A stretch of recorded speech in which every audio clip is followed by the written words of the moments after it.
Монгол Улсын ерөнхийлөгч Ухнагийн хөрөлцөхийн бүгд найрамдах Польш улсад хийж байгаа төрийн айлчлал үргэлжилж байна. Ерөнхийлөгчөдөд ус улсын Сенатын дарга Малгожота Кидава Билонаска бараалхлаа.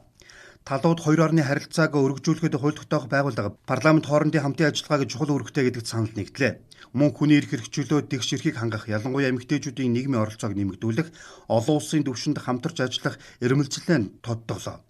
Төрийн ажлын үеэр боловсрол, шинжлэх ухаан, геолог, палеонтологи, соёл, кино урлаг, хэвлэл мэдээлэл зэрэг салбарт хамтран ажиллах 13 баримт бичигт гарын үсэг зурсан нь харилцаа бүх талаар гүнзгийрэн бэхжиж байгаагийн тод илрэл гэдгийг онцоллоо.